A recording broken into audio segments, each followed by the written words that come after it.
Hi, my name is Annabelle Frazzano. I'm the editor-in-chief for The Wave and the president of Girls Learn International. I'm Cassie. I am an associate editor for the MIA Wave, and I'm a member of Girls Learn International. I am Noah Battle. I am a contributor and writer for the MIA Wave, and I am also a member of Girls Learn International. And today we are here joined by Chief Frazzano, who is the chief of police for the Marco Island Police Department. Would you like to tell us a little about yourself? Yeah, well, first of all, thank you so much for having me here today. This is awesome. I like to be able to get out in the community and speak, especially to women who are aspiring to do things in the leadership role. So a little bit about myself. I am a Jersey girl. I was born and raised in New Jersey. I spent my whole life there. Went to high school there, went to college there, and then I joined the police department there. That's where I started my law enforcement career. So I started with a department called Montclair. It's in North Jersey. I spent 25 years there. While going through the police department, I got my first master's degree from Seton Hall University, and then my second one from the Naval Postgraduate School. And then I also went to a training with the FBI National Academy and graduated from there.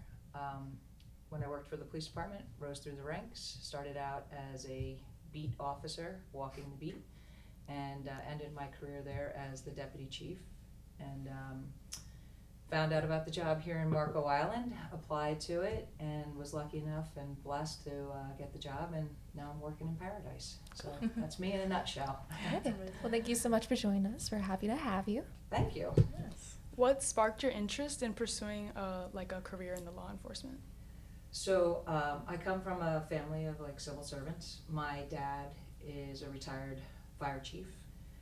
My brother is still with the fire department in New Jersey, and my nephew is also on the fire department there. My sister is retired from the NYPD, and then I have a niece who is actually in law enforcement here in Florida. So I think it was just kind of in the blood to kind of get into the mix of it, but also I just always found it very interesting to be able to do a job or a career that helped people. And that's really the main reason that I got into it, is just because I wanted to be more active in my community and be able to help as many people as I can. Like, growing up, have you always felt like this is your purpose and you would love to pursue this? This is so cool. Well, I wouldn't really say that. Well, in some ways, yes. I mean, for Halloween, I dressed up as a police officer when I was little, so maybe. But law enforcement shows always intrigued me. I was always had that inquisitive mind, so I think that's kind of where the field came in. But my bachelor's degree was in sports management. I actually wanted to pursue a career in the sports field more, and I went to college on an athletic scholarship. So sports was always kind of something that I was really interested in. Mm-hmm. So I minored in criminal justice, and just kind of worked out that I got into this field. Wow, that's awesome. So in your experience, were there any defining moments where you thought, oh, this is what I meant to do? Yeah, it's very, what I really like about law enforcement is it can be very rewarding. Mm-hmm. And there's been many times that I've saved lives. I have life-saving awards through CPR, just in general, bringing people back from, heart attacks or something like that. And then just being impactful on people's lives. You don't realize how much you touch people in this line of work. Interesting story, I had been responding to a motor vehicle accident in one of my first years on, and about 10 years later, the person came up to me and goes, "You might not remember me, but you helped me out during a motor vehicle accident." So you don't realize how you really impact somebody's life, and that's what I think I like the most about the career. Yeah, absolutely. That's super cool. Just a little bit not off topic, but has there ever been a moment where you thought maybe you didn't want to do it anymore and it was too hard, or you wanted to quit? Well, I remember the first day I got sworn in, I was thinking to myself, oh my God, they're entrusting me with a gun, the ability to take someone's life and the ability to take somebody's freedom away. it got a little frustrating. Yeah. Or Yeah. not really frustrating. but Overwhelming. overwhelming. Mhm. Yeah, like that first day. It was before I even got to the academy or anything, and but it was that first day of like, oh my God, I'm taking this oath of office to say that I could, literally take somebody's freedom away. And you're 20 some odd years old. I was 22 years old when I first got on. Yeah.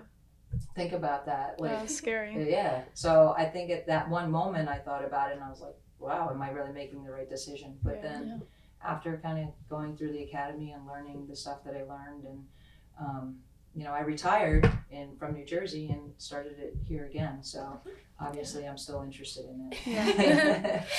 And you told us about all your achievements, your master, your bachelor's, and how you worked or how you went to school with the FBI International. Mhm. Do you think that these achievements have helped your career path? Oh, 100%. When I did my master's program through the Naval Postgraduate School, it allowed me an opportunity to get a fellowship working in Washington, D.C. And I Wow. worked with FEMA in their counterterrorism unit for a year, which was a really cool experience because I got to travel all throughout the country, learning what police departments were doing at the time and how we were working with not only the police but federal government, also with other first responding agencies like fire department and emergency medical services. So it really gave me an opportunity to learn that, and it also gave me an opportunity to learn how to do stuff from the federal end, like how they developed certain trainings and certain laws.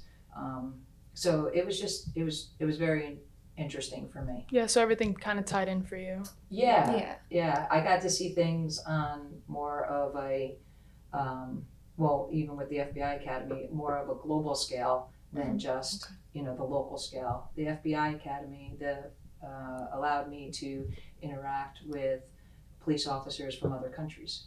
So we had like Switzerland, we had Italy there. I had England there, so it was just kind of like being able to learn how law enforcement is done differently in the U.S. than it's done internationally, and then also how it's done differently in different states. Right. Each state has their own real laws that they follow too, so it's kind of cool to learn about. Absolutely. Would you say that they're different? Like, how are the other countries different or stricter even? Well, one of the main things is a lot of your law enforcement officers in other countries don't carry guns. Oh, That's yeah. right, Okay, because yeah. laws That are is different. right. Yeah, That's laws are very different. true, yeah. So they're going to, these terrorism events with a baton, Yeah. not a firearm. Yeah. But they do have a special squad that comes out and fights those kind of incidents with firearms. But it's just learning how to do, tactically, how to do things differently. We talked a little bit about why you wanted, like some reasons why you might have wanted to quit and stuff. Mhm. But what obstacles have you faced in your years of service, especially as a woman? Is there any experiences? So it's just interesting. I don't know if it was really as a woman, because I think, all honesty, because there's not as many women in the law enforcement field, they try to put you in specialized units because there's a need for it. So for example, a domestic violence unit, majority of domestic violence, the woman is the victim. So it's a little bit easier for a police officer being a female to interact with a female victim. Okay. I'm not saying that that's 100% all the time, but I think being a woman has also been a positive thing for me, because I think it opened up the opportunities for some of those different areas, because they were looking for diversity Yes. in certain types of specialized positions. Yeah, So for sure. That's awesome. So, have there been times where you feel your accomplishments were often overlooked in the presence of your male counterparts? Because I noticed how you said that oftentimes you feel that it's a good thing being a woman, but also, as we know, it can be a lot of hardship. I think it goes both ways. I think probably there's things that I did that may have been highlighted more because I was a female, Yes. and maybe my male counterparts might have looked at that and said, oh, well, I did that same thing, and there wasn't an article in the paper about it. When I came on in the police department, in my jurisdiction in New Jersey, there was only about 4% of the department that was female. Mm-hmm. So I think they were kind of looking to, like I said, put women in certain positions because it's needed. I don't know necessarily if I got bypassed, but I will say I think people do look at gender in certain areas. So for example, like a SWAT team, right? You think more of lifting people up, carrying people, the full gear on, ramming doors. Like when somebody thinks of a SWAT officer, the typical person they think of is a strong, male, dominant type of guy. But I believe that, there are females that can do those same things and just have to prove it that they could do it, and they get into those positions. Yes. I don't think there was really a hindrance. I just think that you have to always look at the person. It's not the gender. Absolutely. So it's whatever they can do. If they could do the position, then give them the position. If they can't, they can't. So that's kind of how I always looked at things. Amazing. Has there ever been like a time where you've like pulled someone over or gotten into like an argument with someone you think they might have been like more respectful if you were like a man, or like taking you more seriously almost? Yeah, I think that happens, but I think that happens to my male counterparts if they're not as a typical male, like typical police male is what I'm saying, like the muscles. Like we have police officers that are male that are short and very thin, and they probably don't get the same kind of respect as maybe the guy that walks up that's a bodybuilder. So yes, I do see that. But I also have seen, and this will be kind of interesting, when you go to a scene, I'll show up to a scene maybe as a supervisor, but the people in the public don't understand rank structure as much. So they'll look at the male and just think, okay, well, the male has to be the one that I have to speak to because, he's in charge, and not realizing maybe that I was actually the supervisor on scene. Right. But, you just deal with it. Yeah. It comes with it. Yeah. It does. That's interesting for you to say that it goes both ways too, and that it's not always a gender obstacle. It can be so many different qualities. So thank you for sharing that. Yeah, which is good to look at both sides. Well, if you really think about it, back in the day, they used to have, and I say back in the day, I'm saying like, 20, probably about 30, 40 years ago, they used to have height and weight restrictions. Really? To get on the job. So, so that limited some people from actually getting on for both male and female. Yeah.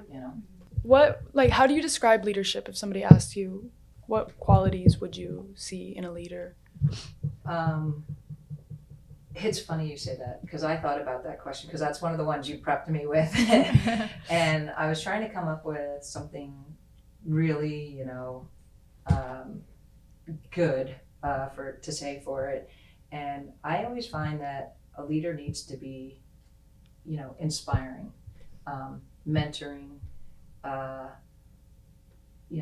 Leaders, people say leaders lead, but in all honesty, leaders kind of check their ego off to the side and realize what the strengths are of the people that work for them and allow them to kind of step up and lead at times too.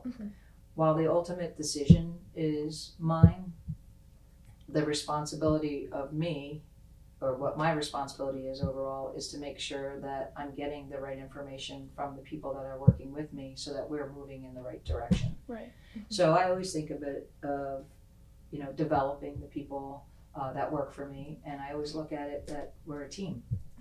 We succeed together and we fail together, just like any sports team does. That you see. That's a great way to put it. In your experience, what differences in leadership styles have you observed between you and your male counterparts, like while working in the legal field?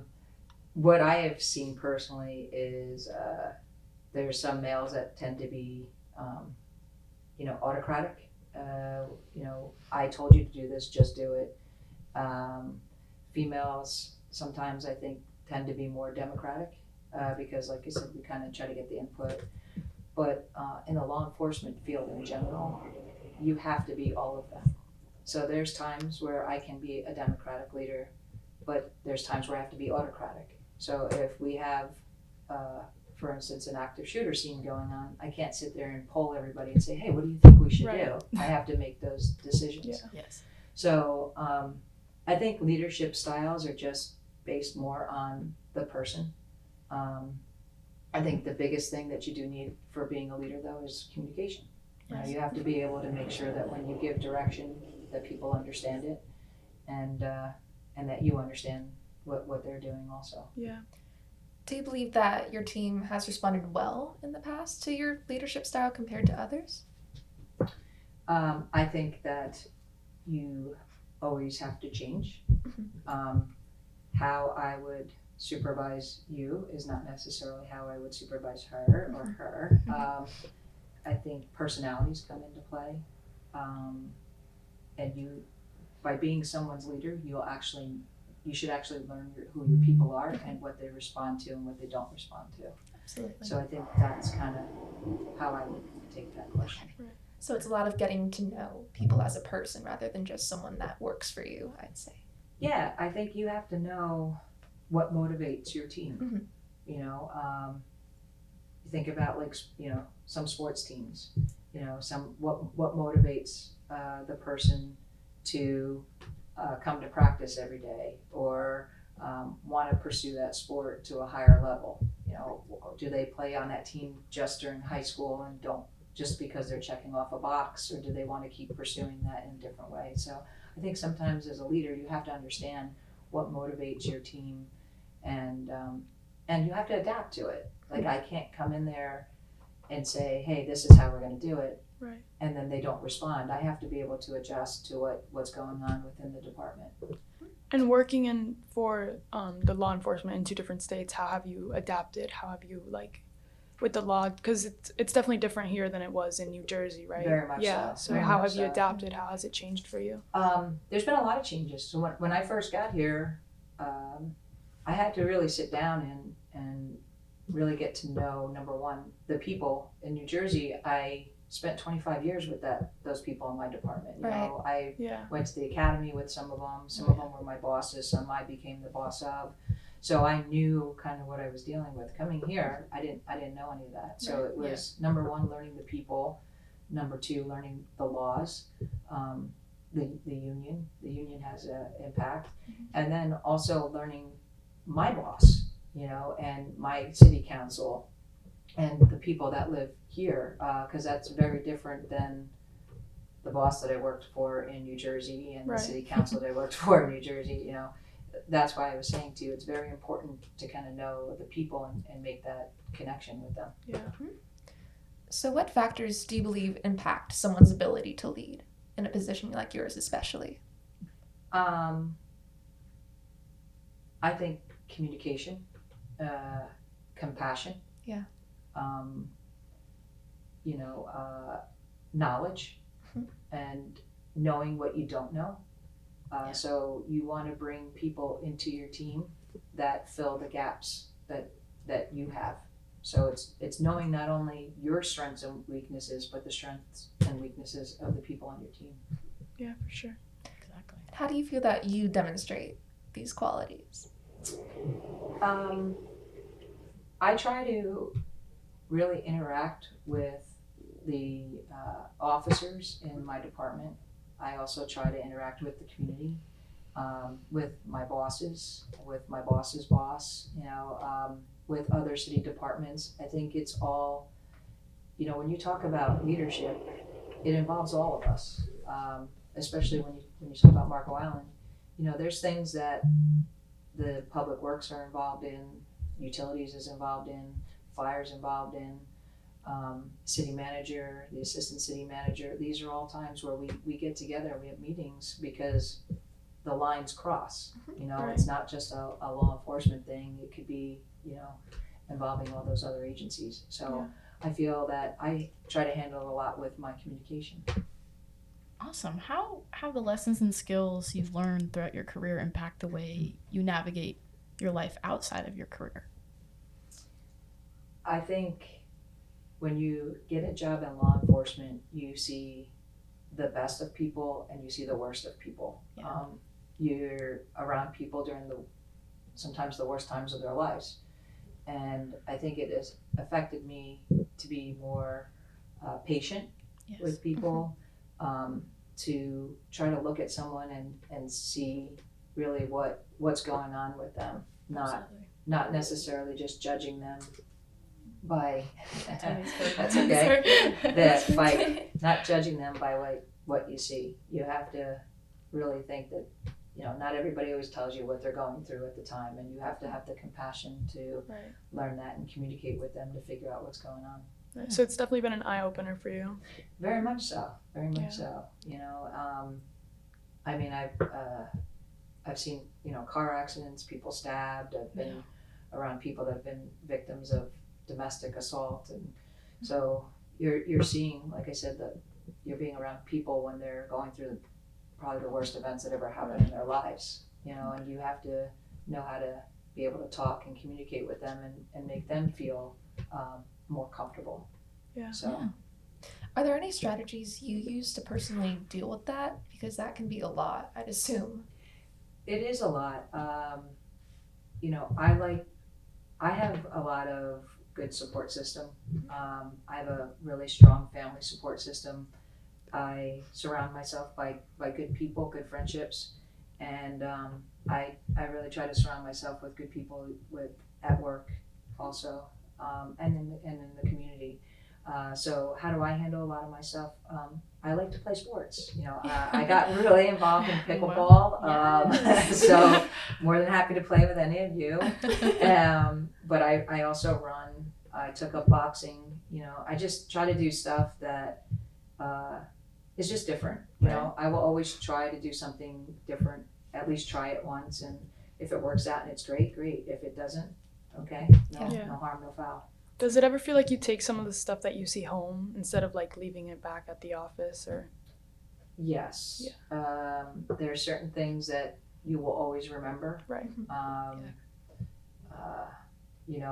Seeing an infant dying, for example, that stays with you. Yeah.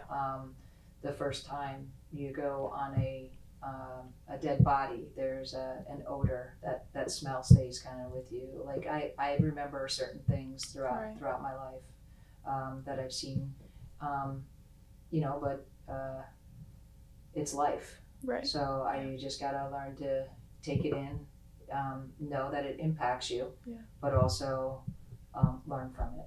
Right. And through all the things you've seen and like everything you've gone through, what's been like the most rewarding thing for you? Most rewarding is seeing people when you come up to them and they're happy to see you. That you had an impact on their life in some sort of way.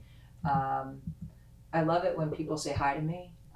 That just makes me smile right away because I feel there's so many times where people think they know me because they saw my picture in the paper or something like that, and they're like, "Oh, Chief, we're so happy you're here." It makes me feel good, and I think the ones that really have made me feel the best, though, are situations in which I really had an impact on someone's life, like those life-saving awards that I've gotten, or helping someone go through maybe the darkest moment of their life and coming out on the other side. Right. There's been many rewarding parts of my law enforcement career. Yeah, that's super cool. That's so cool. Absolutely. What do you believe are the benefits of including more women in law enforcement? Besides women, I'm going to say there's two parts. The diversity. Yes. It's no matter what you do, whether you're African American, Asian, a woman, anytime that you could include the different qualities, it makes things better because you get a different perspective on stuff. I think women view an incident differently than a man views it. I think an African American views it differently than a Caucasian. So I think anytime you could bring diversity to a situation, I think we all grow and learn from it. Yeah, I agree. So, reversing the roles, if law enforcement was a non-male dominated field, because I've researched that it is actually, what do you believe would be different? I thought that was one of the most intriguing questions you guys came up with ahead of time. So, it's hard to kind of answer that because I feel the field of law enforcement, there are times where you have to use force, right? But I also feel that if it was more female dominated, you would probably see more communication, more compassion. But I don't know that for a fact. Because there are, like I said, there's times where even myself, well, I'll go to a scene, and if I try to use my nice calm voice, it might not work. There's times where I have to actually use the authoritative voice. So it's hard to answer that. It really is. It's definitely important to have both. Yes. You know, like I kind of said to you when we first started off, you know, if you have a female victim, she might feel more comfortable talking with a female. But if you have a male victim, he might not feel comfortable talking to a female. So it's kind of different. And also culture comes into play. Right. There was a time I went on a call in New Jersey, and there was a Muslim man that I was dealing with. And you know, when you first meet someone, you introduce yourself, and then you put your hand out to like shake hands. And he wouldn't shake my hand, and I didn't understand that was their culture. They're not allowed to touch another woman. So at the time, I didn't know that, but and it kind of took me back because it made me feel like, okay, he's not respecting me to even shake my hand, but he shook the hand of my male partner who showed up to the scene. So it's those kind of things that I was saying, like you have to learn. And it was actually during the conversation with him that he actually opened up to me during the conversation and said, oh, hey, I just want you to know I didn't shake your hand because I can't based on my culture, which helped me to kind of have that conversation with him. Right, which goes back to what you said about diversity, how important it is, because maybe if there was more diversity, you would have known that, something like that. Yeah, I mean, there's so much, law enforcement is a very difficult field, I think, because we respond to everybody. And it's hard to know everything about every culture and everything about every person. So it's a constant learning and growing experience. And I think that's one of the things I really like about the field is that it's always growing and you're always learning. And you're meeting diverse people, and it's just different. And culture's always changing too. The world's always changing, so you kind of have to develop towards that, which is really interesting too. Thank you. So how do you choose to inspire young women with an intrigue in law enforcement like you did to pursue their interests? I do stuff like this. I'm serious. You know, I really get out into the public, try to find people who are interested in our career and our profession, and then become a mentor to them. You know, give them an opportunity to come view the police department. Our doors are open, you come on in. We offer ride-alongs.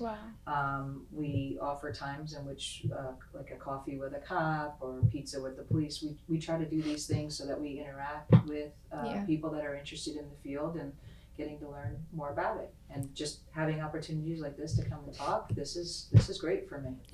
Awesome. And have you seen that the community responds positively towards outreach like that? I get on a regular basis, you know, asked to come and speak at different groups. When I first got here, I didn't even realize how many clubs and organizations there are on Marco Island. And that was good for me, is because I got to learn about those different clubs and organizations, but also see the common interests that people have. So, I mean, if I went to the Democratic Club, I went to the Republican one. If I went to a men's leadership, I went to a women's leadership. If I went to Rotary, I went to Kiwanis, you know, so I tried to like really get in and learn. Even the schools, I came to all the schools. You know, you got to go, and all of them are different. You know, what you're doing with Tommy Barfield is not going to be the same as what you do for Marco Island Academy. So. Exactly. Just to close out here, is there any advice that you could give to our high school viewers or students who may not know what path to take after graduation? So I don't think you'll ever really know what path to take until you kind of just experiment. You know, like I said, you know, my degree was in sports management, and I'm not doing that at all. So. And I know a lot of people who go to college and end up with degrees and in one field and are not in that field at all. So I think you don't know what you want to do until you kind of put your foot out there and take a chance and learn about stuff. It's all trial and error. Yeah. Yeah, I mean, there's people that got into law enforcement. It was there for maybe a year and said, "Yeah, this really isn't for me," and Yeah. decided to pursue something different. Yeah. There's people that went into law enforcement and then went into the fire side. Or, Yeah. so I think it's hard to say because I think you have to learn that kind of on your own and see what excites you in life and do what excites you. Absolutely. Absolutely. I agree. It's been a pleasure having you. That was super cool. Thank you so much. Thank you. No, thank you. We learned a lot. This was awesome. Thank you. And you guys asked really good questions. Thank I you. believe, so. Thank you so much. Well, we are the Women of GLI, and we will see you on the next episode. Bye. Bye.